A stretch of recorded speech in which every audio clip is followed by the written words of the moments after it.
చూద్దాం. Deputy CM Pawan Kalyan ఈ రోజు కాకినాడలో పర్యటించనున్నారు. ఎమ్మెల్సీ ఎన్నికల కోడ్ నేపథ్యంలో సమీక్షలకు దూరంగా ఉన్న పవన్ కాకినాడ వెళ్లనున్నారు. కాకినాడ పోర్టుతో పాటు పలు చోట్ల తనిఖీలు చేసే అవకాశం ఉంది. 2 రోజుల క్రితం పోర్టులో అక్రమంగా తరలిస్తున్న రేషన్ బియ్యాన్ని కలెక్టర్, సివిల్ సప్లై చైర్మన్ పట్టుకున్నారు. ఈ నేపథ్యంలో పవన్ కాకినాడ పర్యటన ఆసక్తికరంగా మారింది.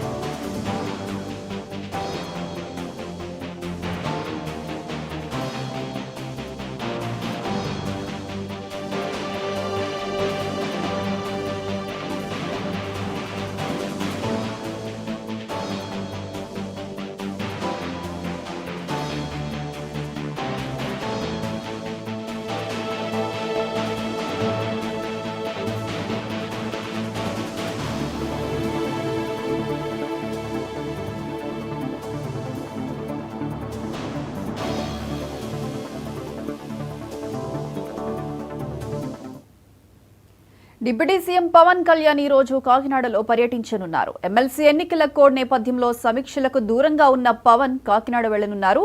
కాకినాడ పోర్టుతో పాటు పలు చోట్ల తనిఖీలు చేసే అవకాశం ఉంది. ఇక దీనికి సంబంధించి పూర్తి అప్డేట్స్ మా ఎడిటర్ వర్మ ఫోన్ లైన్ అందిస్తారు. వర్మ.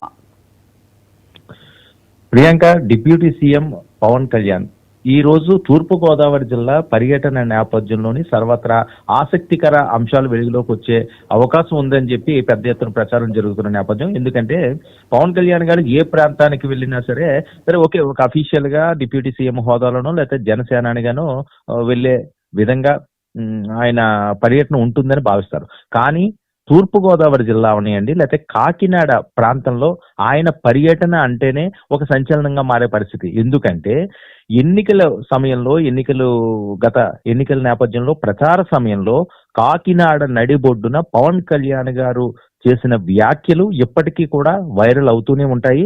ఆ రోజు ఆయన ఒక ఎమ్మెల్యే కాదు, కనీసం ఒక వార్డు మెంబర్ కాదు, లేకపోతే సర్పంచ్ కాదు, అసలు రాజకీయాలకి పవన్ కళ్యాణ్ పనికి రాడు, ఆయన ఇక పార్టీ మూసేయడమే 2029 ఎన్నికల తర్వాతే అని చెప్పి పెద్ద ఎత్తున ప్రచారం జరుగుతున్న నేపథ్యంలో చాలా కాన్ఫిడెంట్ గా కాకినాడ నడిబొడ్డులో ఆయన చేసిన ప్రసంగం అప్పుడు లోకల్ ఎమ్మెల్యే అయిన ద్వారంపూడి చంద్రశేఖర్, ఆయన్ని రైస్ రెడ్డి అని కూడా అక్కడ ముద్దుగా పిలుచుకుంటుంటారు. అంతేకాకుండా ఉభయ గోదావరి జిల్లాలకి ఆయనే సీఎం అన్నట్లుగా అప్పట్లో పూర్తి స్థాయిలో ఆయన ఆ ప్రాంతాల మీద పట్టు సాధించే విధంగా ఆయన రాజకీయం ఉండేది. సో ఈ నేపథ్యంలో ఏం జరుగుతుందన్నది ఒక ఆలోచన లేకుండా, లేకపోతే అక్కడ ప్రజలు ఏ రకంగా రిసీవ్ చేసుకుంటారన్న అంశాలను కూడా ఆయన పరిగణలోకి తీసుకోకుండా ఆయన చేసిన ప్రసంగం, ఆయన ఇచ్చిన వార్నింగ్లు ఎప్పటికీ కూడా ద్వారంపూడి చంద్రశేఖర్ వాళ్ళ అనుచరులు కానివ్వండి, లేకపోతే ద్వారంపూడి చంద్రశేఖర్ గారికి కానీ కొద్దిగా షాక్ గానే ఉండే పరిస్థితి. ఎందుకంటే ద్వారంపూడి చంద్రశేఖర్ రెడ్డి నెక్స్ట్ మేము అధికారంలోకి వస్తున్నాము, నీ ఎంపైర్ని మొత్తం కూలగొడతాను, నీ చిల్లర మోకలు ఎవరైతే నీ ఫాలోవర్స్ ఉన్నారో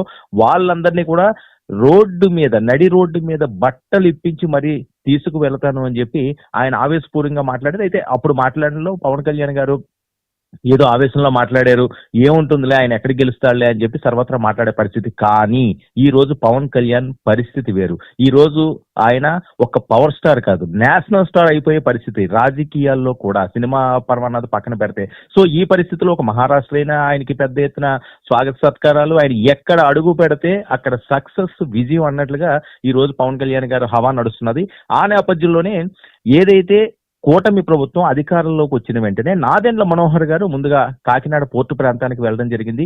అక్కడ ఏదైతే పీడిఎఫ్ రైస్ ఉంటుందో ఆ రైస్ ని సీజ్ చేయడం జరిగింది. దానికి ద్వారంపూడి చంద్రశేఖర్ రెడ్డికి కూడా చాలా దగ్గర సంబంధాలు ఉన్నాయి. ఈయనే ఇక్కడ ఒక మాఫియా లాగా ఈ ప్రాంతాన్ని అన్నింటినీ కూడా ఈ రైస్ అక్రమంగా వివిధ దేశాలకి తరలిస్తున్నారని చెప్పి కూడా సంచలనమైన వ్యాఖ్యలు చేయడం జరిగింది. సో ఆ నేపథ్యంలో మరి ద్వారంపూడి చంద్రశేఖర్ రెడ్డిని ఎందుకు అరెస్ట్ చేయటం లేదు, ఇంతకాలం అయిపోయింది కదా, అప్పుడు బియ్యం పట్టుకున్నారన్నారు కదా, టన్నులు దొరికినాయి అన్నారు కదా, అది ఎవరిది నిరూపణ కాలేదా, లేకపోతే అది కామప్ చేస్తారా అని చెప్పి వాయిస్ వస్తున్న నేపథ్యంలో పవన్ కళ్యాణ్ గారు ఆల్ ఆఫ్ సడన్ ఈ రోజు కాకినాడ పర్యటన కావడం. ఎందుకంటే ఎమ్మెల్సీ ఎలక్షన్ లో ఉన్న నేపథ్యంలో అక్కడ కోడ్ ఉంటుంది కాబట్టి బహిరంగ సభలకు కానీ లేకపోతే ఏవో ప్రత్యేక మీటింగ్లకు కానీ అవకాశం లేదు.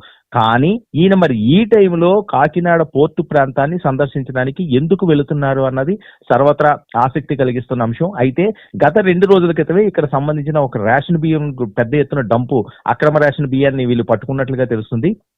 దీంతో ఈ పర్యటన మరింత రక్తి కడుతుంది. అంటే ద్వారంపూడి చంద్రశేఖర్ పని ఇక అయిపోయినట్లేనా, ద్వారంపూడి చంద్రశేఖర్ రెడ్డికి ఇక ఊసలు లెక్క పెట్టడమేనా అని చెప్పి పెద్ద ఎత్తున ప్రచారం జరుగుతున్న నేపథ్యం. ఏదైనప్పటికీ కూడా పవన్ కళ్యాణ్ గారు కాకినాడ ప్రాంతం అవనియండి, ఆయన ఉభయ గోదావరి, ఎందుకంటే ఆయన జిల్లా కూడా పిఠాపురం కూడా అదే ప్రాంతంలో ఉంది కాబట్టి తూర్పుగోదావరి జిల్లాలో వాళ్ళ సొంత నియోజకవర్గానికి వెళుతున్న పవన్ కళ్యాణ్ గారు ముఖ్యంగా పోర్టు మీద ఆయన ఎందుకు ఈ టైంలో దృష్టి సారించారు, ఈ అక్రమ రవాణా బియ్యం అనే ఏదైతే గతం నుంచి జరుగుతుందో ఈ మాఫియాని పూర్తిగా కోకట వేళ్లతో పయనించే విధంగా ఆయన చర్యలు తీసుకోపోతున్నారా, ఈ రోజు ఏం జరగబోతుందని సర్వత్రా ఉత్కంఠకుంటుంది. మరొక వైపు వైసీపీ శ్రేణులు ఎవరైతే ఉన్నారో కాకినాడ ప్రాంతం అనేది లేదా తూర్పుగోదావరి జిల్లా ప్రాంతం వల్ల వాళ్ళందరి గుండెల్లో మాత్రం రైళ్లు పరిగెడుతున్నాయనలో ఎటువంటి అతిశయోక్తి లేదు.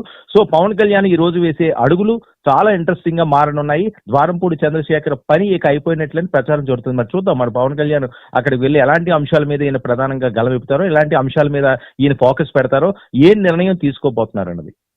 Right Varma, thank you.